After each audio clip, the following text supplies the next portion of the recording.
सैयद आलम सल्लल्लाहु अलैहि वसल्लम ने फरमाया, सदका देने से माल कम नहीं होता।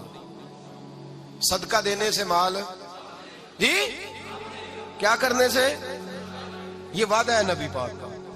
सदका देने से पैसे, अच्छा बताए ना जी, मुझे 1000 में से 500 दे दिया तो बाकी कितने रह गए? तो हुजूर फरमा रहे हैं कम नहीं होते। 1000 दे दिया तो बाकी कितना बचा? नहीं भाई, मेरे महबूब फरमाते हैं तो अल्लाह के रास्ते में एक दे, वो तुझे 700 गुना करके वापस अता फरमाएगा। नबी पाक ने फरमाया सदका देने से माल कम नहीं होता, और फरमाया माजरत करने से इज्जत में कमी नहीं आती। माजरत करने से इज्जत में कमी, अल्लाह अकबर, माजरत करने से इज्जत में कमी।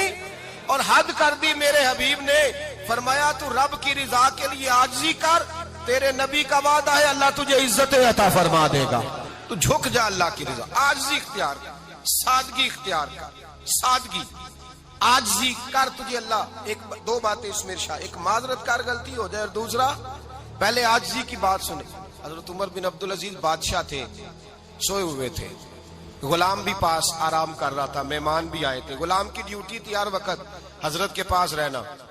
अब सोए हुए, देर हो गई, गुलाम बेचारा थोड़ा थोड़ा ऊँग आते आते सो गया। हजरत चिराग रोशन था, कुछ लिख रहे थे, मेहमान बैठा था, खादम सो गया। अब चिराग ना आहिस्ता आहिस्ता गुल हो गया, बुझ गया। हजरत उठे, बूढ़े आदमी थे, चिराग सही करने। मेहमान कहने लगे हुजूर मैं ना कर दूं, मैं ना कर दूं। कहने लगे नहीं तुम मेहमान हो, मेहमान से खिदमत नहीं ली जाती। तो उसने कहा गुलाम को जगाइए। फरमाने लगे अभी तो बेचारा सोया है और नींद से बेदार कर दूं। खुद गए, उसमें तेल दोबारा डाला, बत्ती ठीक की, जलाई, वापस आ गए। वो मेहमान, अब बादशाह का मेहमान भी तो को बादशाह ही होगा ना। कहने लगा हुजूर आप अपने काम खुद करते हैं, क्या लफ्ज है, क्या हुस्न है, और दो जुमलों में क्या तासीर है।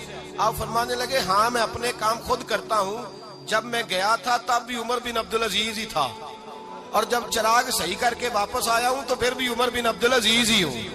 मेरे अंदर कोई तब्दीली आई, मैं वही हूँ जो गया था। हजरत सैयदना फारूक आजम रदी अल्लाह तआला अन्हु फरमाते मैं बैठा था, और अभी 3 दिन हुए थे नबी पाक सल्लल्लाहु अलैहि वसल्लम के विसाल ज़ाहिरी को। मैं बैठा हुआ था, 2-3 बच्चियां आ गई, और हजरत अबू बकर सिद्दीक रदी अल्लाह तआला अन्हु के सामने आके बैठ के रोने लगी। जनाब सिद्दीक अकबर रदी अल्लाह तआला अन्हु का बच्चियों रोती क्यों हो? तो कहने लगे आप खलीफा बन गए हैं। जब से हमारे अब्बा का इंतकाल हुआ था, हमारा जरिया मुआश ये था कि हमने बकरियां रखी हुई थी। आप रोज आते थे, बकरियों का दूध धोते थे, हम पी भी लेती थी, बेच के गुजारा भी कर लेती। अब आप तो खलीफा बन गए, कौन आया करेगा? तो हजरत अबू बकर सिद्दीक फरमाने लगे तुम्हें पता है जो खलीफा होता है वो तो खादम होता है कौम का, मैं आया करूंगा। हजरत अबू बकर सिद्दीक रोजाना उठते असर के बाद और जाते, खलीफा होने के बावजूद उन बच्चियों की बकरियों को पकड़ते, दूध धोते, उनके घर में दे के आते। हजरत फारूक आजम जब भी देखते तो कहते अबू बकर तू पीछे आने वालों के लिए रास्ता बड़ा मुश्किल कर रहा है, बड़ा मुश्किल कर रहा है। जिगर राहे वफा में नक्श ऐसे छोड़ आया हूँ, मैं जिस मंजिल से गुजरा हूँ वो अब तक याद करती है। हजरत सलमान फारसी रजी अल्लाह तआला अन्हु सूबे के गवर्नर थे, सादा सा लिबास पहनकर, सादा सा, बस स्टॉप पे खड़े थे, जहां से लोग अंदर दाखिल होते थे, जहां सवारियां बांधी जाती थी, आज हम अपने जुबान में उसे बस स्टॉप कहते। बाहर खड़े थे, कोई मेहमान आ गया किसी का, उसने देखा सादे से कपड़े हैं, खस्ता सी हाली है, उसने समझा कोई कुल्ली है शायद, माजल वो मुलाजम है। कहने लगा खादम इधर आओ, इधर आओ। आप करीब गए, कहने लगे मेरा सामान उठाओ। इमाम गजाली फरमाते जब तू इल्म पढ़ने बैठता है तो ये भी ख्याल करना तेरे अंदर तकब्बुर का बूटा ना लग जाए, आजिज़ी इख्तियार करना। आजिज़ी, सर पे रखा हुआ है सामान। हजरत सलमान फारसी ने, गवर्नर साहब ने, उस आदमी का, मेहमान का सर पे सामान रखा और जा रहे। सुनो और गौर करो, जब जा रहे थे जो आदमी भी मिलता गवर्नर साहब हमें दे दे।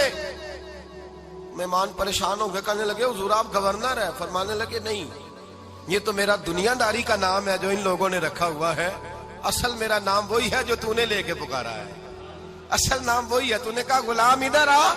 आप फरमाने लगे पहले मैं एक यहूदी का गुलाम था, फिर रब ताला ने फजल किया तो मैं मोहम्मद अरबी का गुलाम हो गया। रसूलुल्लाह का गुलाम हूं, और जब मैं नबी पाक का गुलाम हुआ हूं तो इस सारे सूबे का इमाम हो गया हूं, तो असल तो मैं गुलाम ही हुआ ना। दूसरा, मेरे नबी पाक सल्लल्लाहु अलैहि वसल्लम में एक तो आजिज़ी से इज्जत मिलती है, तकब्बुर से इज्जत, वो जो बंदा झिझकता है ना तेरे नेड़े जाने से, तो कहता है मेरी बड़ी इज्जत करता है, वो इज्जत नहीं करता। शेर की इज्जत होती है कि खौफ होता है? बोले ना, तो नहीं ना डर लगता देखो। शेर का क्या होता है? खौफ, इसकी इज्जत नहीं होती। तो दरिंदा है, दरिंदों की भी कभी इज्जत होती है? तो जो आदमी डंडे के जोर पर लटका के डंडा और वो लोगों से इज्जत करा रहा, तो भाई ये तेरी इज्जत नहीं है, तेरा खौफ है। इज्जत आजिज़ी में है, इनकिसारी में है। और दूसरा, मेरे नबी पाक सल्लल्लाहु अलैहि वसल्लम ने फरमाया इज्जत माफ करने में है। इज्जत किस चीज में है? बदला लेने में इज्जत। ये हकायक है। इज्जत बदला लेने, जिसने एक थप्पड़ के जवाब में 2 मारे वो बाइज्जत नहीं, बल्कि मुस्नद इमाम अहमद बिन हंबल पढ़ी, हजरत मूसा अलैहिस्सलाम कोहे तूर पे खड़े, मेरे रसूल पाक अलैहिस्सलाम फरमाते हैं जनाब मूसा अलैहिस्सलाम ने अल्लाह की बारगाह में अर्ज किया, ऐ अल्लाह, सारी दुनिया कहती है हम इज्जत वाले हैं, हम इज्जत वाले, मन आज़ू इबादा का या अल्लाह, ऐ अल्लाह तू बता तेरे बंदों में इज्जत वाला कौन है? तो हजरत मूसा कहते हैं रब करीम ने फरमाया इज़ा कादरा गाफारा, जिसके पास बदला लेने की ताकत हो फिर भी माफ कर दे, वो बड़ी इज्जत वाला हुआ करता है। जो ईंट के जवाब में पत्थर मार सकता हो, जो गोली के जवाब के अंदर 15 गोलियां मार सकता हो, लेकिन माफ कर दे, वो बड़ी इज्जत वाला है। इज्जत वाला है जो माफ करे।